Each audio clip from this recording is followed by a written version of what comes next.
अलमर्थेन कामेन sukṛtenāpi karmaṇā ebhyaḥ saṃsārakāntāre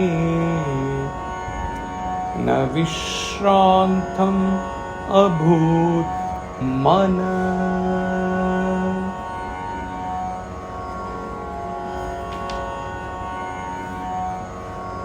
kṛtaṃ na kati janmāni kāyena manasā girā duḥkhamāyāsadaṃ karma tadadyāpyuparamyatām.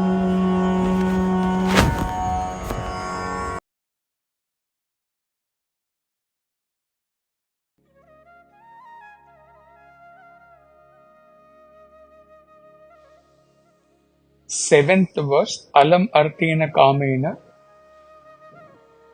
Enough of wealth, desires, and even pious deeds.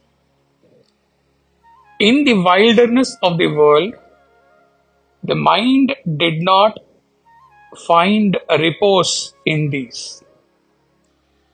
The essence of this verse has been covered in an earlier verse. Man runs for wealth, for satisfaction of desires, and sometimes takes up even acts of charity, rituals, etc., with expectation of some good results. He never gets permanent satisfaction in all these pursuits. In the scriptures, there are examples of these kings who start doing rituals. They start with one and go to the next and to the next one, which gives them even more power, money, and fame.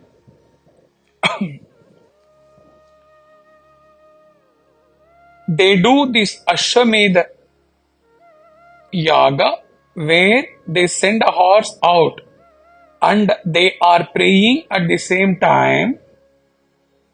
They are doing the Vakrakunda to all the gods and the horse is running. And all those territories where the horse ran, then those territories are under that king. They become a part of this kingdom, his kingdom. One does not get tranquility of mind by all worldly possessions. On the other hand, it makes the mind more restless. Wealth, virtuous deeds create more desire instead of fulfillment. Ashtavakra insists that pursuit of dharma, artha, kama will not enable you to reach the goal of moksha.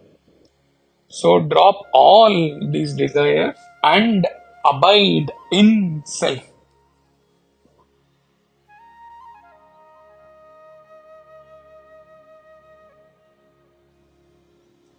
In the jungles of the world's activities, all these artha, kama, karma, etc. have never brought peace and repose to the mind. Thus, realizing, cultivate dispassion, vairagya, writes Chinmaya. 8th verse, kṛtaṃ na kati janmāni. For how many births have you not undertaken hard and painful work with your body, mind, and speech? Hence, seize them at least even today.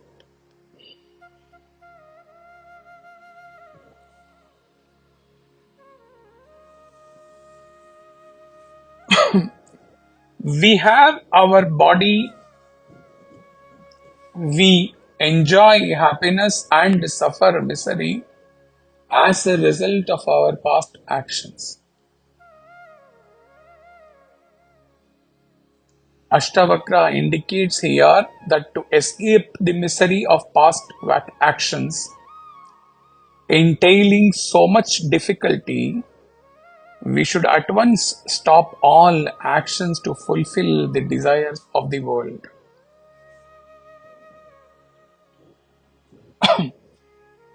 What are our active organs? Body, hand, speech, mind. They are all called the active organs. What have they got us? For how many lifetimes will one try to find eternal happiness using these active organs of the body?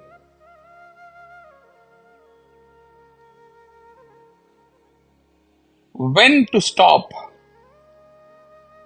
It is time now. Now this is the time. न कर्मणा न प्रजया त्यागे नैके अमृतत्वमानशो. You don't achieve eternity by action or by progeny. You can do so only by renunciation of desire. Few lines from Acharya's commentary.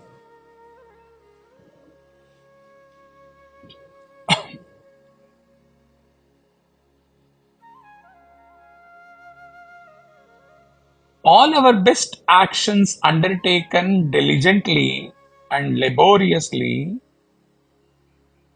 with the exacting efficiency have ultimately brought about only sorrows.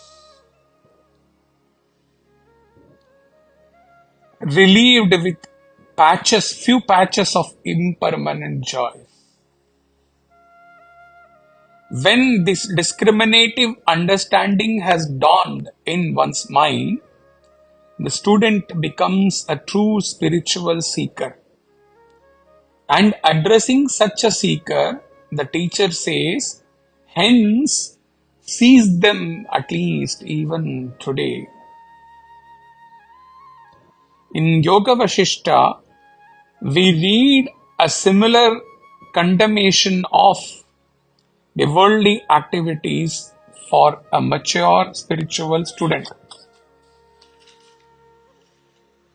which translates thus: even after enjoying thousands of years the basest of sensuous enjoyments, from the Creator to a tuft of grass, no one has ever reached contentment.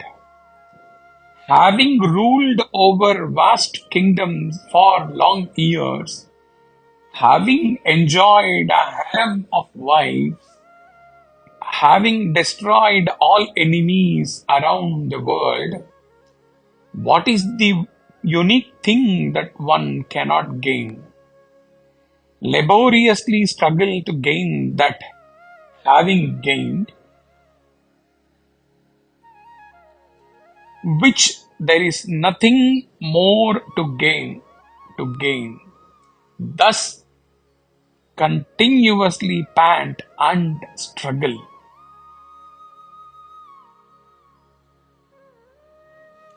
So in essence it says,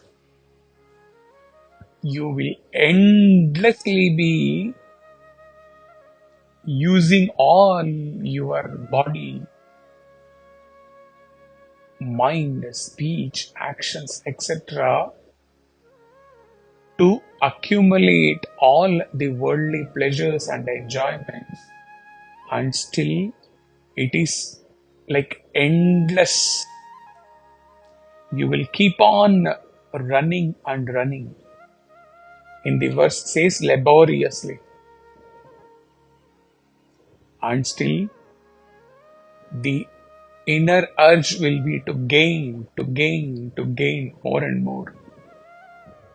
whereas you will never ever end up gaining the ultimate inner joy, the ultimate inner